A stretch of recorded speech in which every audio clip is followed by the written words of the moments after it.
Blowing details surrounding the foreign African national who somehow became the superintendent of the largest school district in Iowa, making nearly $300,000 a year. 52-year-old Ian Roberts was taken into custody by the Justice Department yesterday on firearms charges, and this is after his arrest by ICE agents last week revealed he was living and working in the U.S. illegally. Joining us right now to discuss is Defending Education's Director of Outreach, Erika Sanzi. Good morning to you. Good morning, Dan. You know, so much information has now come out. I feel like there's something new every single day on this case. The New York Post now reporting that Roberts was a, quote, pathological liar who never attended MIT, who was the subject of a couple of sex discrimination lawsuits. I know you guys have also done some digging as well. What have you learned? This is going to be a movie, I think, because there is so much drama unfolding. The MIT thing, for example, was new. I knew that he had a ton of claims about educational institutions, but what I wasn't aware of was that he also was making claims that he was going to be attending, I believe, MIT and I think also maybe Harvard Graduate School of Education. So just a pathological liar. But, I mean, major problems here. He lied on his I-9 form about being a citizen. He is registered to vote in Maryland, where he doesn't live, and also he's here illegally. And the same thing happened in Maryland, according to reports. Under penalty of perjury, he also checked off that he was a U.S. citizen in order to register to vote in the state of Maryland as well, according to reports that we're seeing as well. So correct. Same thing. Also, when he left his job as an administrator in, I think in Pennsylvania. I'm sorry. See, it's confusing because he's been everywhere. Right. In Pennsylvania, he left over $400,000 in legal settlements in his wake because of behaviors that led to lawsuits. And so the district is on the hook for all this money. And then he just takes off to Des Moines, where again, like, I'm sorry, but like people were just like obsessively looking to check off identity boxes. And so he fits all these boxes in this messed up sort of DEI / affirmative action hiring. So Iowa is on the hook now too, because this is exposed, and we reported in February, by the way, that Iowa has a state law that requires school districts to have affirmative action hiring plans in place, which are against the law.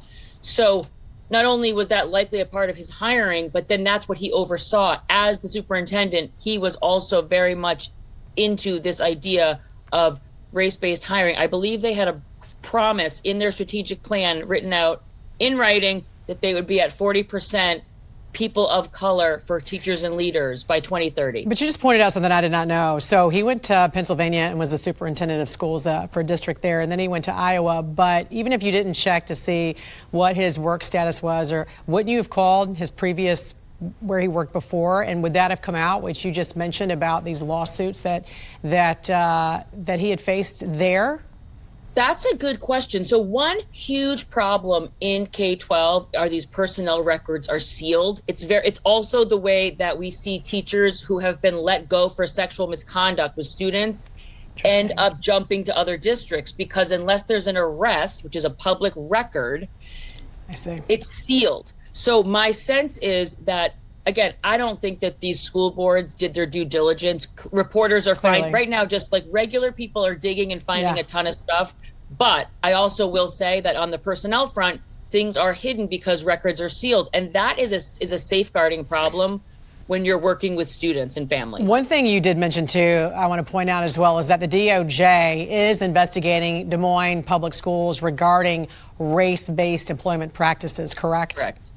Yes. And I think what they're going to find is that what the district is doing is illegal. You cannot have racial quotas for hiring in a public school district. But what they're also going to find is there's a state law on the books that is causing all these districts to implement these plans. So I actually think the unconstitutionality starts at the state level and then moves its way into the district. So I don't see how they wouldn't have to scrap the state law, basically, because otherwise the district says we're just following state law.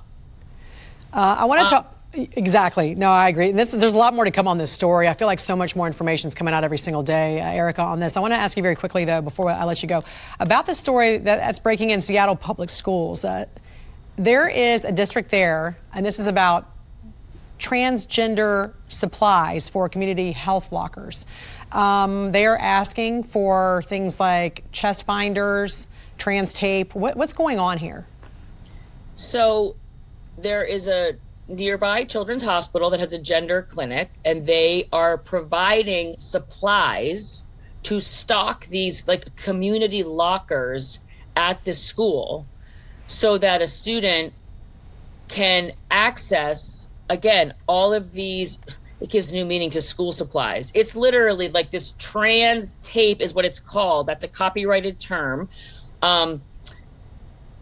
Nipple guards, tucking underwear, chest binders in the school, given out to students for free so that they can, have everything that they need to identify the way they want to identify at school, right? It's almost like, oh, they don't have the supplies. Maybe their parents won't give them to them. Maybe their parents don't know. And so we're going to provide this. And by the way, this we got from public records requests where we looked at emails between the clinic, the school, to figure out, like, what is this relationship? I will say this is obviously egregious, but it's not taxpayer funded based on what I can tell. It looks like it's coming from a grant. But again, obviously wildly inappropriate, and one has to wonder really seriously what are the priorities in some of these places. And the source of that grant as well. All right, Defending Education's Director of Outreach, Erika Sanzi, great to see you. Thanks for joining us. Good to see you, Jan.